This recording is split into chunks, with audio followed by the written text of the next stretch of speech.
In the faded pages of a field report buried deep within a forgotten military archive, a single line trembles on the paper. An extraordinary occurrence, unexplainable sounds, beneath the earth fate unknown of two men. No explanation followed, no detail was ever offered. Just a trail of ellipses, as if even the typewriter itself hesitated to say more. Whispers among soldiers told of the men known as tunnel rats, the ones sent crawling into the suffocating darkness of the Cu Chi tunnels. These men returned, not always with wounds, but with something stranger, a pallor that drained the color from their faces, eyes wide, as if still staring at something unseen. They spoke of a presence, a shape that moved in the soil itself. Too large to be a snake, too heavy to be any creature of the jungle.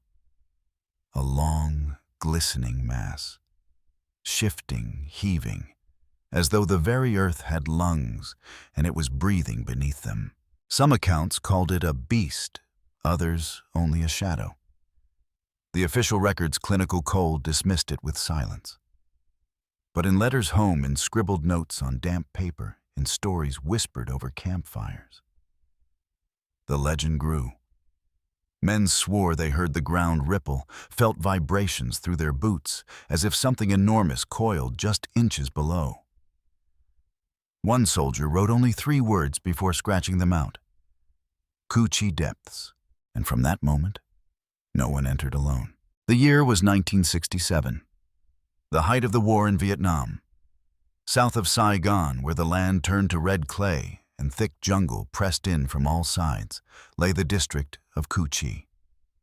To most Americans, it was just another mark on the map, but to the soldiers sent there, it was a labyrinth of shadows, a place where the ground itself was alive with hidden passageways.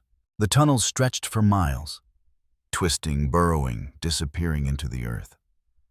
They were not simple shelters, they were an entire world underground.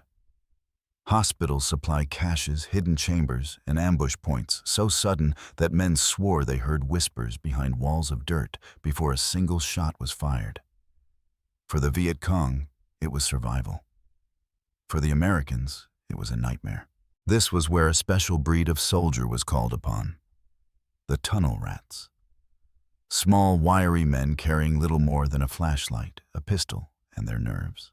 They were chosen not for rank, but for size, men who could squeeze through passages no wider than their shoulders, where even the air seemed to collapse around them.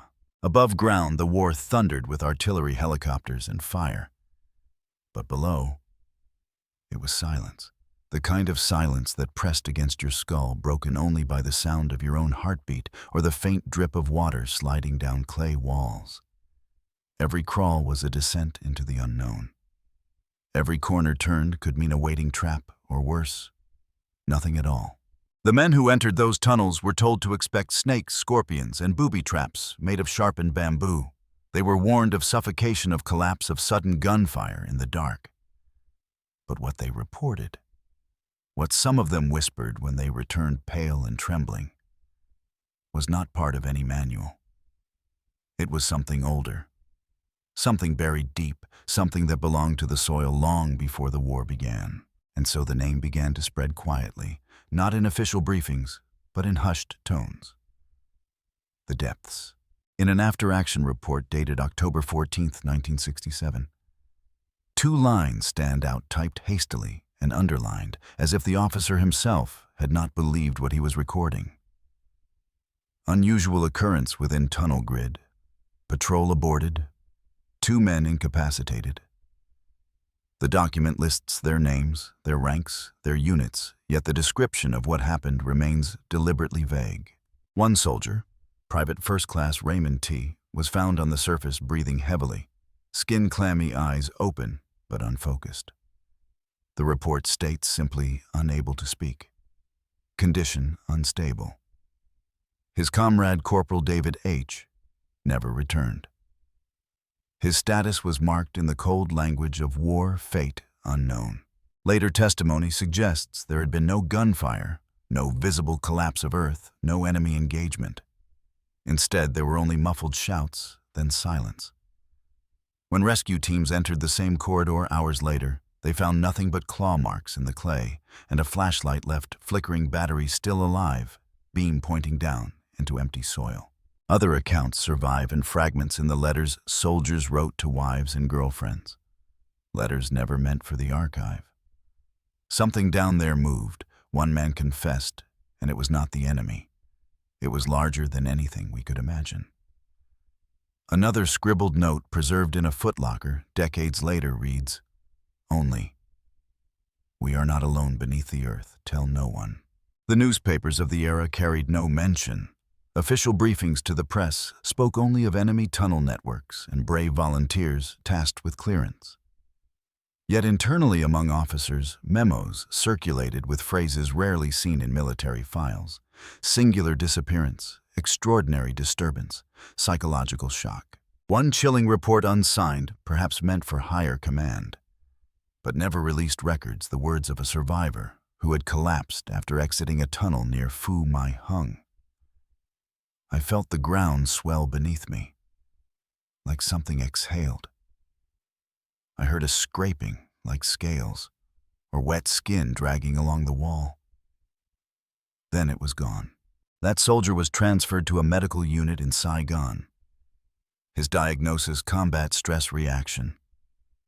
His personal effects, however, included a crude sketch torn from a notebook.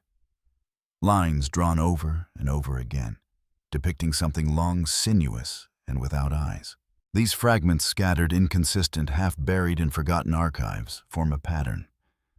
Not of enemy fire, not of booby traps, but of something else. Something unrecorded in the official history of the war, yet whispered by those who dared to descend into the Cu Chi depths. Long before American soldiers set foot in Vietnam, the earth of Cu Chi carried stories of its own. Villagers spoke of spirits that lived in the soil, restless, heavy shifting beneath the rice fields when the monsoon rains softened the ground. They called them Kon Trung Kong Lo, giant worms, older than memory guardians, or curses depending on who told the tale. Farmers digging deep claimed they sometimes unearthed strange husks thick as a man's arm, pale and hollow, as if some immense creature had shed its skin and vanished back into the dark. Children were warned never to wander into the abandoned bomb craters after dusk. The ground breathes there, elders said, and it will swallow you whole. When the tunnels were dug during the war, these older stories began to return, woven into the fears of those who lived both above and below. Some villagers whispered that the earth itself resisted collapsing certain passages, shifting silently to hide its secrets. To them, the singular disappearances of soldiers were not accidents, nor the work of the Viet Cong. They were offerings drawn down by something that had always lived beneath. American troops, hardened by combat, skeptical by training, still found themselves repeating these tales in the half-light of base camps. Men laughed nervously as they told of the crawling giant of vibrations in the soil that came not from mortars, but from something deeper, slower, alive. One soldier recalled being told by a local interpreter, "The tunnels do not belong to men. They belong to the spirits. You go down, you do not come back." Superstition spread like smoke. Soldiers spoke of shadows flickering at the edge of their flashlights, of air turning damp and heavy, of faint scraping sounds that moved in rhythm with their own breath. Some even claimed to feel the earth shift behind them, as if closing its throat. Letters home carried hints of these fears. One fragment, censored and cut by military censors, still contained the phrase, "We are chasing ghosts underground, not men." Another never mailed, found decades later, read, "If I vanish, it is not the enemy. It is the worm beneath us." For villagers, these accounts only confirmed what they had always known. The land of Cu Chi was not ordinary. It was layered with the dead of centuries, soaked with blood from countless wars, and beneath it all, something older still, a presence that moved when men trespassed too far. In folklore, stories live because they are retold. And in Cu Chi, the whispers of giant worms, not snakes, not rats, but something primordial wound their way into the very fabric of the war. The stories from Cu Chi might seem singular, born of a war fought in the mud and shadows of Vietnam. Yet when one begins to trace the fragments, when one lays them side by side across centuries, a pattern begins to emerge, unsettling, insistent, impossible to ignore. In the First World War, men dug trenches so deep they became cities of clay and water. French and British troops wrote of nights when the ground quivered without shell fire, when mud walls bulged as if pressed from within. In one diary from the Somme, an officer notes, "The men are frightened. They hear movements beneath them, like a body shifting unseen." He called it une disparition singulière, a singular disappearance, when a soldier vanished from his post at night, leaving only his rifle stuck bayonet first in the wet soil. German soldiers, too, recorded similar incidents. Fragments of letters intercepted by censors spoke of der Wurm, the worm slithering through the earth beneath their boots. These accounts were often dismissed as trench hysteria, the psychological collapse brought by shell shock. Yet the consistency of detail, the scraping, the tremors, the sense of something immense lurking just beyond sight carries a strange weight. Across the world in the Pacific during World War II, the motif surfaced again. On Peleliu, in the caves where Japanese soldiers once hid Marines, reported sudden collapses, walls bowing inward without detonation. One corporal described hearing a slow dragging sound, like wet cloth pulled across stone, but deeper, heavier. He admitted shamefaced that he had fired into the darkness of bare rock, convinced something had shifted just beyond the reach of his light. His log entry was scrubbed, but the letter he wrote to his brother survived, folded and stained, tucked inside a Bible. Even in the deserts of North Africa, the same whispers appeared. British engineers tunneling through hard sand in 1942 spoke of the earth quaking in a way that was not natural. An anonymous note in a field journal reads, "The men believe there are things that swim beneath the dunes, large, blind, silent. Local tribes, when asked, only shrugged.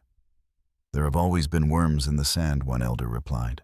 And decades later, in Afghanistan, among the jagged mountains and caves, American soldiers encountered echoes of the same fear. Patrols returned speaking of rumbles, as though the stone itself inhaled. No enemy appeared, no explosives detonated. Yet men swore they felt the vibration pass under them, a living weight shifting below. Officially, these were called acoustic illusions, products of echoing stone. But in the barracks, in hushed tones after lights out, they gave it another name, the thing under the mountain. Folklorists and historians looking back have begun to see these fragments as a chain, not identical, but resonant. Europe's beast beneath the mud, Asia's giant worms, the desert's things that swim in the sand. Each culture describes them differently, each war encounters them anew. Yet the essence remains the same. Men forced beneath the surface in times of violence emerge with tales of the earth stirring, as if something older than humanity resents the intrusion. The Cu Chi depths, then, are not an isolated mystery. They are part of a larger motif, one that stretches across wars, continents, generations. A recurring shadow in human conflict. Wherever men dig, crawl, or burrow to fight, the same stories follow. And so the soldier's crude sketch in Vietnam, a long, sightless shape scrawled in haste, might be nothing more than the latest entry in an archive that spans centuries. An archive not of official reports, but of whispers, letters, diary margins, the language of men who saw something and could not name it. The bridge between fact and folklore, between one war and another, between trench cave and tunnel, is not built on imagination alone. It is built on fear, repeated again and again, a fear that the earth itself is alive, watching, shifting, swallowing. Whenever men descend too far, the climax of the story does not arrive with fanfare. It seeps through cracks, through what is not said, through the gaps left in official language. The U.S. Army's records on the Cu Chi tunnels are many. But when examined closely, a strange pattern emerges. Entire pages vanish from sequence-typed sheets, cut short mid-sentence operations, recorded without outcomes. The paper itself becomes a graveyard of unfinished thoughts. One particular file, dated March 1968, describes a small reconnaissance team entering Grid 10C. The details begin with clinical clarity. Time of entry, 0845 hours. Composition, 4 men. Equipment, 2 pistols, 1 flashlight, demolition kit, radio set. The first page continues for 12 lines, then abruptly stops. The following page, stamped classified, bears only a single sentence. No further contact established, mission suspended. The names of the men are recorded on a separate roster, each annotated with 2 words repeated across the archive: fate unknown. Yet survivors tell a different story. One soldier, later discharged for psychological collapse, claimed that as they crawled forward, the tunnel began to move. Not crumble, move. The walls swelled against me, he said, like lungs filling. He heard the man ahead of him shout once sharply, then silence. When he crawled forward into the space, there was nothing. The radio, the pack, the pistol, all gone. Only the impression of a body in the clay remained pressed deep into the wall, as though the earth had softened just long enough to swallow him whole. Another medic remembered pulling a man to the surface, screaming and thrashing. The medic's statement, buried in a medical log, reads, "Both legs missing below knee. No bleeding wounds, sealed smooth. Impossible anatomy. Evac unsuccessful." The line ends abruptly. The man died before reaching base. His file was marked mine injury, though no fragments were ever found. No detonation ever recorded. In the nearby villages, the folklore matched these reports in unsettling ways. Families whispered that the tunnels were not empty, that the Trung Kong Lo stirred when too many men walked above. Farmers refused to till certain fields where the earth breathed. Some claimed they could hear muffled cries from beneath the ground at night, faint but unmistakable men, calling for help through layers of earth. American soldiers dismissed these stories at first. But as more operations ended without explanation, laughter gave way to caution. Men began to crawl with ropes tied around their waists, so comrades above could pull them back if they stopped answering. Some carried grenades with pins, already loosened their unspoken pact, better to die in fire than to vanish into silence. Evidence began to accumulate.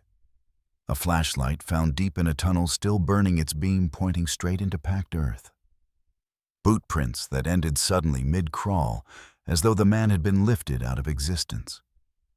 Knives and pistols abandoned in narrow shafts, their owners never seen again. One sergeant collected these fragments and stored them in a small wooden crate marked personal. Years later, the crate was found among his belongings. Inside lay a flashlight, a pistol, and a notebook. On the last page was a single phrase scrawled in uneven letters: "It waits below." Medical logs tell their own story. Soldiers returned with burns on their arms, though no fire was present. Others collapsed mid-crawl, gasping, as if suffocating, though oxygen levels tested normal. Some reported feeling vibrations in their bones, as though the earth itself had resonated with a low, inaudible hum. Doctors labeled these conditions combat stress or environmental strain. But the soldiers themselves, pale, trembling eyes unfocused, whispered only of the thing beneath. The contradictions grew impossible to ignore. Commanders wrote of low morale, irrational fear, psychological contamination. Yet in the margins of one report, an officer scribbled by hand, "Recommend tunnel clearance suspended indefinitely, the ground is not stable." But he did not mean collapse. His next line was crossed out too heavily to read. In one of the rare interviews, decades later, a former tunnel rat admitted, "It wasn't the Viet Cong that scared me most. It was the sound. Sometimes you could hear it breathing. Not air, but soil. The dirt shifted like it was alive." He paused, then added quietly, We weren't supposed to talk about it. But ask anyone who went down alone if they came back at all. The most terrifying testimony came from a man who survived an incident near Ben Souk. He said he crawled forward until his flashlight beam struck something slick, pale, and curved. It looked like flesh, he whispered, but stretched across the wall like the wall itself had skin. He fired his pistol until the chamber clicked empty. When his comrades pulled him out by the rope, he was clawing at his own arms, convinced something had wrapped around him. He never recovered. His file reads, "Discharged, unfit for service. Combat stress reaction." By the end of 1968, the legend was fixed. Cu Chi was not just a battlefield, it was a mouth. Men entered its depths at great cost, and sometimes they did not return at all. The files call them missing. The soldiers called them taken.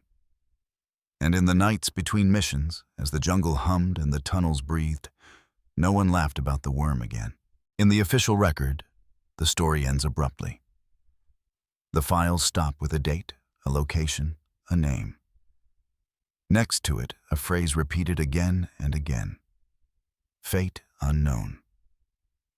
No detail, no explanation. Families received folded flags and formal letters, but never the truth. Killed in action, some were told, missing others. Not a word about tunnels that seemed to breathe about Earth, that shifted as though alive. And yet the silence speaks louder than the words that remain. Soldiers who survived still recall those days with unease. When asked about their tours, they might speak of firefights, of ambushes, of the roar of helicopters overhead. But if the tunnels are mentioned, their voices falter. Some look down, some change the subject, some leave the room entirely. For them, the tunnels were not just enemy ground. They were something else, something that watched. Veterans' reunions carry the same unspoken rule. Around the tables where men gathered to remember no one, jokes about the worms. Not anymore. One man interviewed in the 1990s simply said, "I'd rather face 100 men with rifles than go back down there." Down there it wasn't a fight. It was a mouth. Meanwhile, in the villages of Cu Chi, the old stories endure. Elders speak softly of the Trung Kong Lo, the giant worm. They recall how cattle were sometimes found crushed near the mouths of tunnels. They recall how children were warned not to play in bomb craters because the earth there was thin. Even now, half a century later, when weeds grow tall and red dust covers the fields, villagers point to certain patches of ground and say, "Do not dig. Do not disturb." The old things sleep there. Modern visitors, archaeologists, historians, tourists enter some of the safer sections of the tunnels, widened and reinforced for display. They laugh nervously at the tight spaces, take photographs, crawl for a few meters before resurfacing into the light. But deeper sections remain sealed. Collapses occur without warning. Once in 2004, an excavation team reported a deep groan in the earth, a resonance that seemed to rise up from beneath their knees. The official explanation, shifting clay. The whispered version, something moving. Patterns echo across time. Soldiers in France's mud called it la bête sous la boue, the beast beneath the mud. Marines in the Pacific spoke of caves that sighed. Troops in Afghanistan described mountains that breathed. And in Vietnam, the men of Cu Chi spoke of tunnels that swallowed. Different words, different wars, the same motif. Perhaps it was stress. Perhaps it was fear. Perhaps it was nothing more than the human mind clawing for shape in the dark. But if that is true, why do the stories align so closely? Why do the letters, journals, testimonies written in different languages, on different continents, in different wars, describe the same impossible thing? The scraping, the vibration, the sudden vanishing. What if the earth remembers? What if beneath our feet, beneath the cities, beneath the battlefields, there is something older than history itself? Something that moves when disturbed, that feeds.